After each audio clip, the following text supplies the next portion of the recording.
I read in the papers about the Freedom Train. I heard on the radio about the Freedom Train.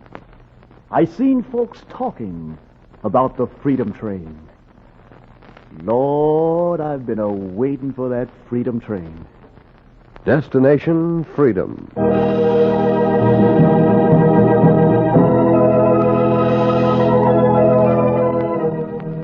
The Chicago Defender and station WMAQ bring you Destination Freedom, dramatizing the great democratic traditions of the Negro people, interwoven in the pageant of history, and a part of America's own Destination Freedom.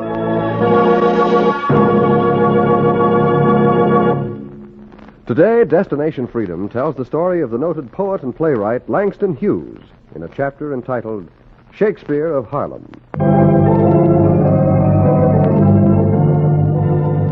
Lord, I've been a-waiting for that Freedom Train.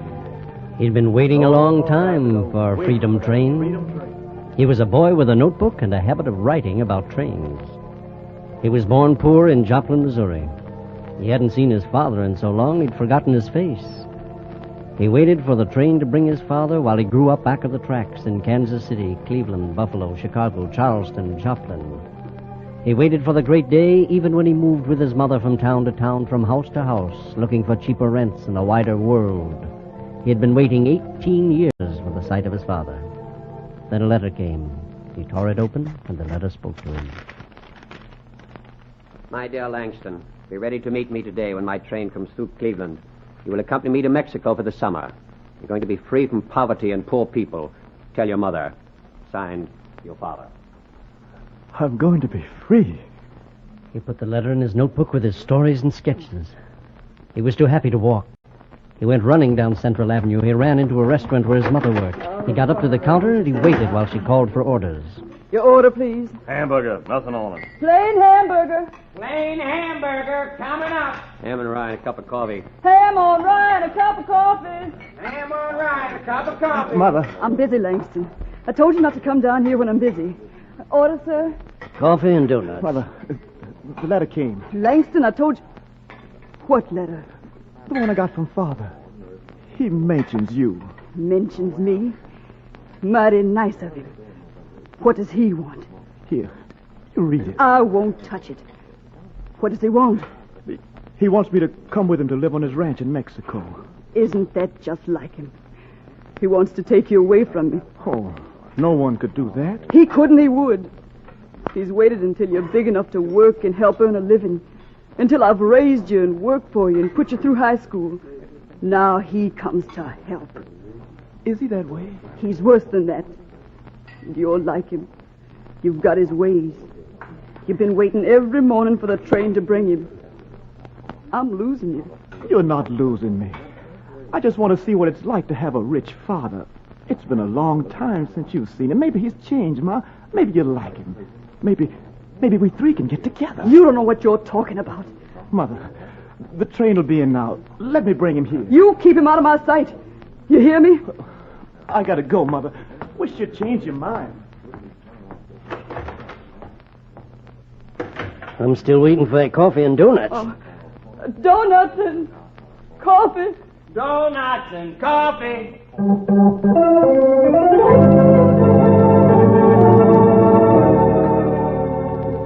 While the waitress worked, her son went out to see if he could close the odd gap between father and mother. He held an image of his father in his head, an image of a wonderful, wealthy man who lived in a land where there was no color line, no rent falling due, just mountains and sunshine and air and freedom. He went through the train station looking for his image. No one fitted that dream. He looked until the crowd grew thin, and then he gave up and walked toward home. As he turned a corner... Oh, watch where you're going, you clumsy clown. Are you blind? I'm sorry. The boy and the man passed each other, then together they looked back. The boy spoke. Say, are you my father? Are you Langston Hughes? Yes, Father. Oh, then take your hands down. Don't make a public spectacle of yourself, pouring all over me. Yes, Father. You got my letter? Are you ready to go? Have you packed your things? Oh, I don't have anything else to pack. I'm ready. Well, then come on. Don't stand there. Oh, I can't go without Mother's word. Aren't you going to talk to her? Oh. Don't you want to see her? What is she doing? She's working. Working? Well, isn't that just like her? If she'd stayed with me, she wouldn't need to work. She wouldn't listen to me. Will you talk to her now? Maybe. Yes, maybe when she sees what I've become and what I'm going to make out of you, she'll come to her senses, lead the way. So the boy led his prodigal father into the little restaurant where his mother worked and waited for his mother to look around. Wheat cakes and syrup, miss. Wheat cakes and syrup. Wheat cakes and syrup. Mother, Father's here to see you. I see him. What's his order? Now, Jan, I've been thinking. I've come back because I've been thinking about our son. What's your order? Ma, listen to him. The boy'd be better off with me. I can give him what he can't get here. Now, if you know what's good for you, you'd come back to me, too. Yes, Ma, maybe Dad's right. Let's all be together. What you say? I said, what's your order? Ham and eggs. Eggs for a ham. Eggs for a ham? Langston, my train leaves in an hour. If you want freedom to grow up and make something of yourself, you'll catch it. But what about Mother? Decide without your mother. She dislikes the way I make my money. She's not a practical woman. Else she'd leave this garbage and poverty behind. The train leaves in an hour, I say. I'll be on it. Waitress, here's a quarter tip for you.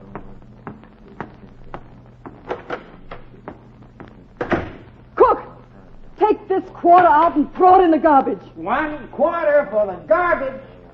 Mother, what do you say? Shall I go with him? You want to go.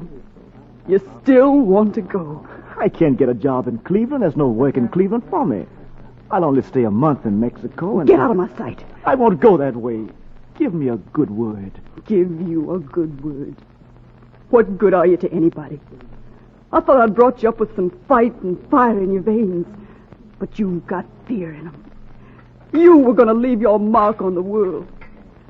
Now you've grown. Go out on your own. Forget the way you grew up. Forget the promises of things to do and things to look into and things to fight for. We can get that with Father. Then you belong with him. I don't know where I belong. Then find out. Go follow the devil. Catch your train. Give me the word. Is it all right with you? Go on. Give me the word, Ma. I'll give you nothing. Take your books and your pencils and your promises. Go on. Catch your train. Hey, waitress, how about some wheat cakes and bacon? Wheat cakes and bacon. Wheat cakes and bacon.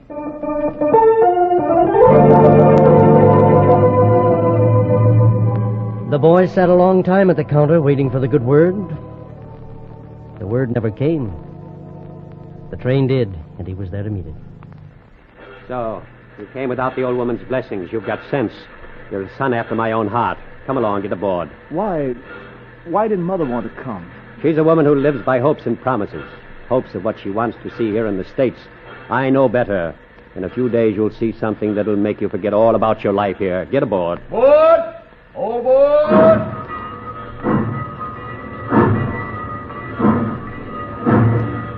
The boy got on board. The train rolled across the fields and plains and sang out at night on its way to Mexico.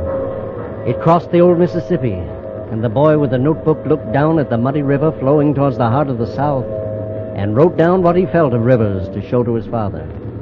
And the long ride seemed to settle questions inside him, questions of who he was and where he wanted to go. And when the train crossed the border, a part of the boy was left behind in Cleveland, in Kansas, in rented rooms, in the streets. His father wanted that part. You're starting a new life, Langston. It's time to stop daydreaming. Have I been daydreaming? Since the day you get off the train. All you've done is wander about the villages with a notebook in your hands, then up and down the streets with the Indians and the peons. You are the son of the wealthiest rancher in the region. You're not a Negro in the United States anymore. You'll keep away from the peons. Well, I liked them, Father. They were teaching me Spanish. I'll do the teaching hereafter. Today, boy, we'll get down to business. We'll ride over the ranch, and I'll show you what your future will be. We'll start now. Father.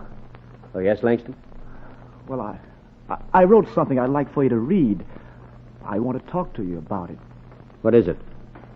Well, it's little... Well, what are you stammering for? If you've got nothing to say, close your mouth. Yes, Father. When there's something on your mind, say it. When there's nothing, be quiet. Now go saddle the horses. When you see what I've planned for you, you'll have something to talk about. The boy put away his notebook and pencil. He saddled the horses. It was quiet while they rode up along the mountain passes until his father pulled up. Oh, now. Oh, boy. Oh. We can see almost everything. There it is. Is all of this yours? There's more on the other side, the copper mines. Well, what do you think of it? I've never seen anything so beautiful. It brings in 1,000 a week. That's the beauty of it. Now do you see why I wanted you out of the United States? Your mother could have all this, and she left me to raise you to be a fighter, she says. Is that why she left you? Partly. You're 18, and we can talk man to man now. You know, I think it's best you study engineering in Switzerland for a few years. Then we'll exploit the mines here. Or maybe you'd do better running the ranch. Father. Yes? I'm not going to be an engineer. Oh? Well, perhaps not. I thought you had a liking for calculations, the way you carry that notebook around all day. I'm an easy man, Langston. As long as you pick a profession that'll make money, you'll find me a good father. But what I'm going to do, I don't think it'll make money. Well, what will it do? Well, it'll make people see things better and feel things more. What on earth is that? Poetry. Poetry? That's what I intend to write, Father. Now, look, Langston, don't play when I'm serious. I've thought this thing out. Now, look, when we get to Switzerland... I'm not going to Switzerland. All I wanted to tell you, I'm going back to the United States. I'm going home. What home? My home. You're out of your head. What have you got at home? What's there for a Negro in the States but Jim Crow and white-only jobs? I'm going back. For what? What have you and your mother got in your heads? I'm trying to save you, the way I saved myself. I got away from the segregation of the slums, and I've won a fortune. You can do the same. What's gotten into you? Nothing. Except I'm lonely here. Well, there are other wealthy ranchers with sons. You can associate with them. I don't want to be with them. I'm going where my roots are. Roots? When I crossed the Mississippi, I got the feeling then of who I was and where I was going. I wrote it down. Will you read it? You've got your mother in you. I've got the river in me. When I crossed it, the words came to me that I have known rivers.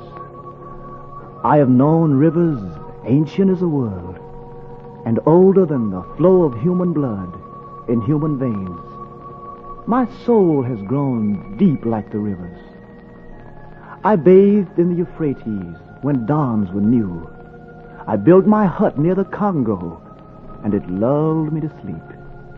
I looked upon the Nile and raised the pyramids above it. Oh, I heard the singing of the Mississippi when Abe Lincoln went down to New Orleans. And I've seen its muddy bosom turn all golden in the sunset.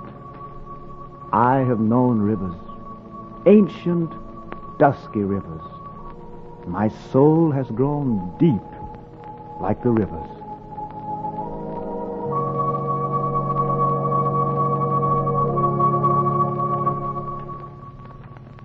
The boy with the notebook got ready to get on the train, and the prodigal father cursed him. Let this be the last time you call me father.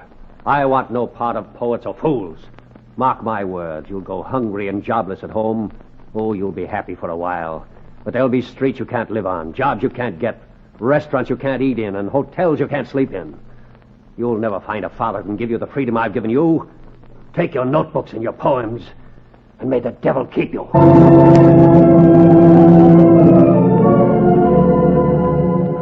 The boy with the notebook took the curse and the train and went back over the bosom of the Mississippi.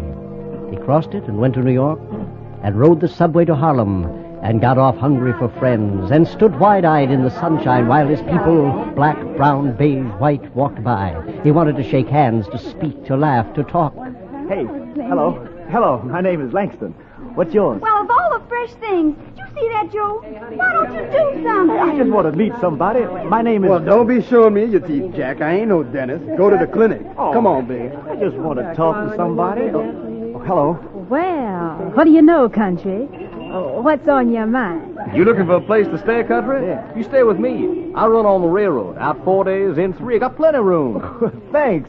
Hey, you ain't a bad guy, Country. Ain't bad at all. He's a little square, but I'll put his boots on. Actually, honey, say you all right, Jack. You come stay with me, huh? Sure. Hey, what's your name, fella? Hughes. Langston Hughes. Yeah, but I'm going to call him Shakespeare on account of he's always scribbling something. Shakespeare meets Smitty. Yeah, give me some skin, Shakespeare. Atta boy. Oh, what you writing about? Yeah, have a drink. Drown yourself, Jack. Drown yourself. Hey, guys, here's Shakespeare.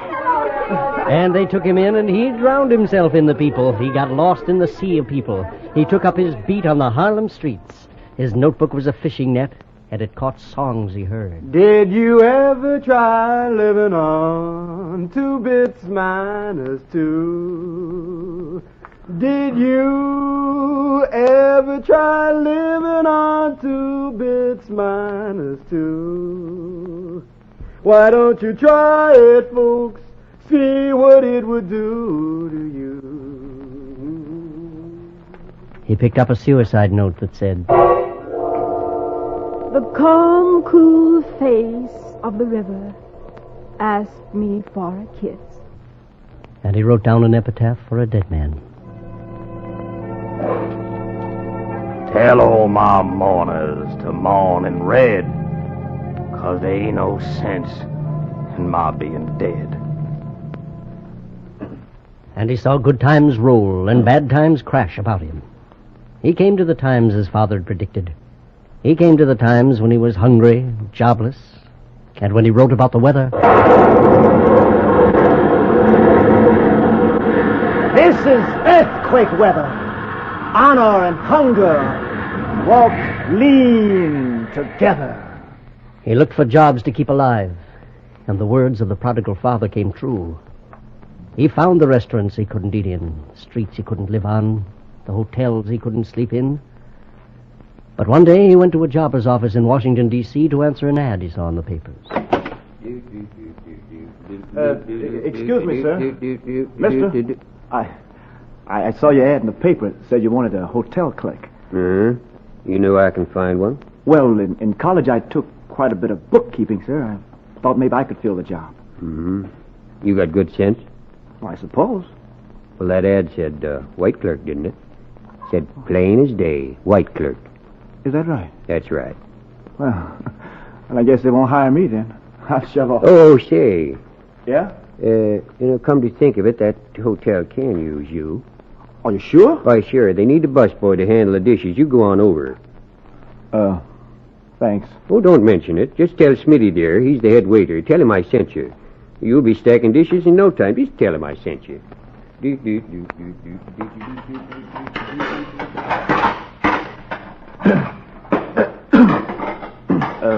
The jobber sent me over. Oh, man, you got an easy job, Sonny. No responsibilities to worry about whatsoever. It's 7 days a week, 9 hours a day, and that's $15 per. The pay ain't bad. Now, you start collecting dishes as soon as supper's over, and whatever you be, don't be slow. He put aside the notebook while the plates piled high. He got to know the waiters, the cooks, the maids. But the net of his notebook caught less as the days wore on, and all the words of his father came before him. One day was like another, until he stopped in the lobby of the hotel to peer at a poster. He stood looking for a long time until the head waiter came. Langston, dinner's almost over. The tables need clearing. Now get ready for work. What you standing daydreaming about now? I was looking at this poster. He's speaking here tonight. Who's he? Rachel Lindsay. Oh, you know him? A friend of yours, maybe? No, he writes poetry. I recognize his picture on the poster here. You know, if I didn't work tonight, I could hear him. Not in this hotel. He's speaking before the governor's conference. Can't you read? It's in the auditorium. They don't allow colored in the auditorium. I'd sure like to hear him. You're the oddest busboy I ever heard tell of. Oh, you'll see him all right, even before the conference, right in the dining room. All you got to do is clean off his table. Look him dead in the eye. Now, come on. You got a date with the dishes. He kept his date with the dishes, and slowly an idea came to him that between poets there was a bond that cut across color lines and job lines. He worked over the tables, and when he came to one marked Rachel Lindsay, he took up the menu and carried it to the kitchen. He took out his pencil and wrote down the lines of a poem. He wrote down the lines of a poem that went, Democracy will not come today this year nor ever, through compromise and fear. I have as much right as the other fella has to stand on my 2 feet and own the land. I tire so of hearing people say, let things take their course.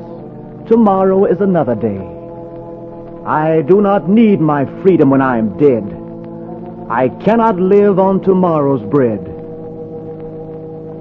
Freedom is a strong seed, planted in a great need.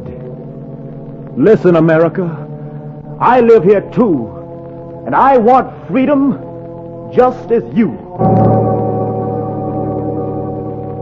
Then he signed his name and put the menu back on the table of Vachel Lindsay.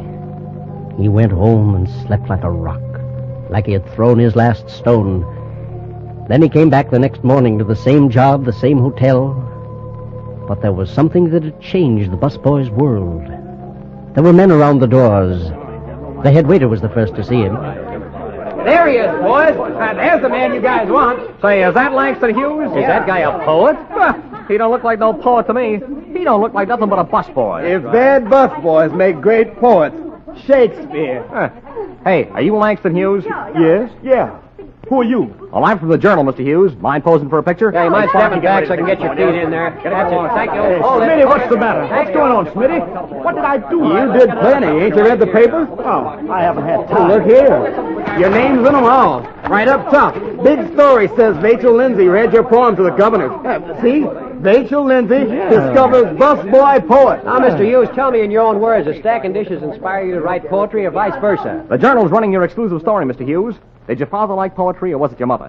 Hey, wait a minute, fellas. Hey, where are you taking him? Hey, wait a minute, fellas. That's enough, boys. That's enough. Give him there. He's still got a lot of dishes to stack, and I don't want him too weak to work. That's enough, boys. That's enough. There now. I'll give you time to breathe. Yeah. Thanks for pulling me in, yes, Smitty. Sure. To think all this time I've been pushing a poet around. Oh, he was looking for you. He? Yeah, this Lindsay guy came back and left a letter for you. What's it say? It's yours. You read it. Yeah. He opened the letter, his hand shaking. He opened it, and the letter spoke.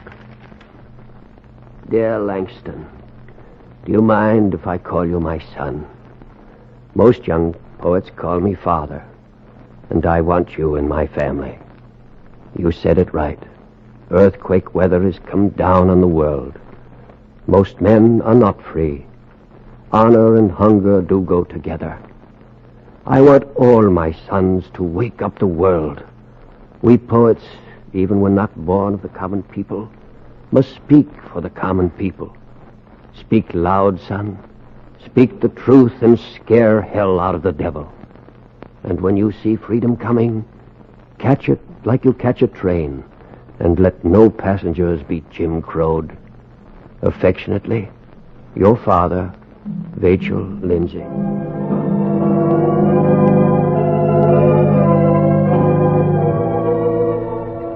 There was a new joy in the heart of the boy with the notebook, and he carried it with him now wherever he went, and he slipped into it whatever he wrote. He wrote of many things, of blues, of women, of people and places. He was read in every country where books were printed. He went back to his habit of writing about trains. When he heard about the Freedom Train, he wrote of it.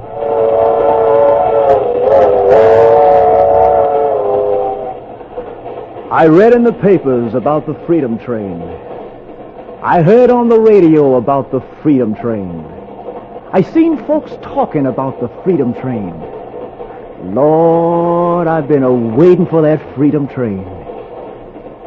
Down south in Dixie, only train I see's got a Jim Crow car set aside for me.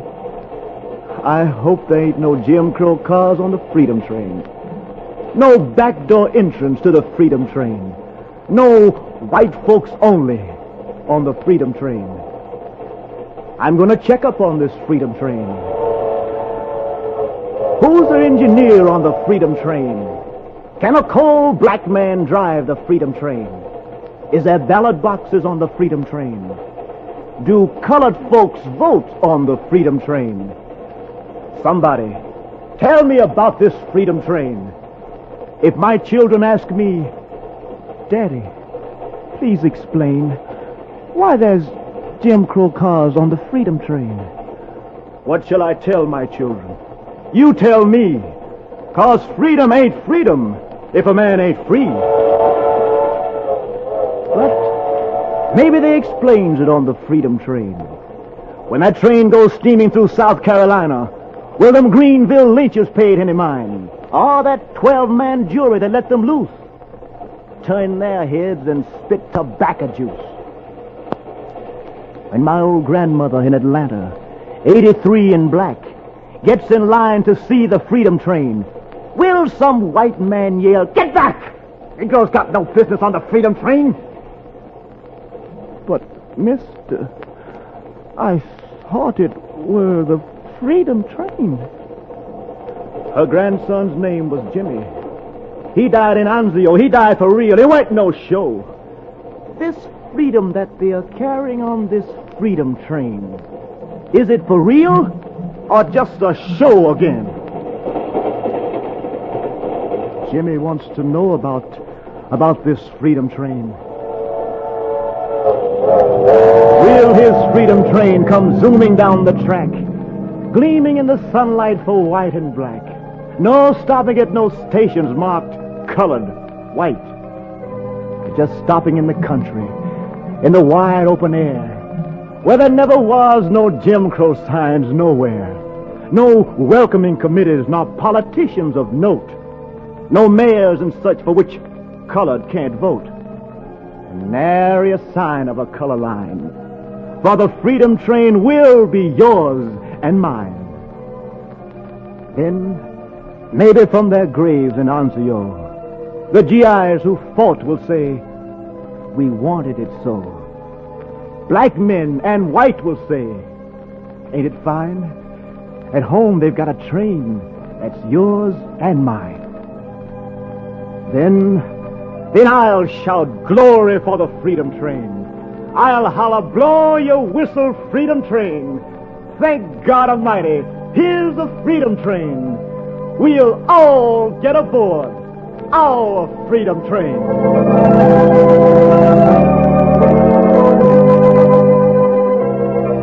The boy with the notebook wrote down his poem and caught the train. And so Shakespeare went back to his beat in Harlem.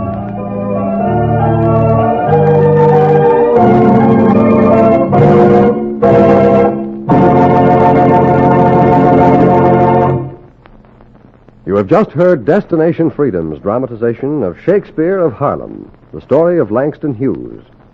Destination Freedom is brought to you by the Chicago Defender newspaper and station WMAQ. Destination Freedom is written by Richard Durham and produced under the direction of Homer Heck.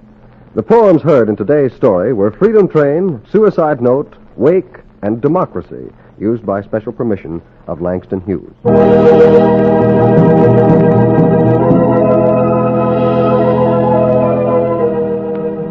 Langston Hughes was played by Fred Pinkard. Others in the cast were Janice Kingslow, Louise Pruitt, Oscar Brown, Charles Mountain, Sherman Marks, and Les Spears. The special music was composed by Emil Soderstrom and played by Elwin Owen and Bobby Christian. This is Hugh Downs, inviting you to be with us again next week for another in our series on the Negro in Democracy. Destination Freedom.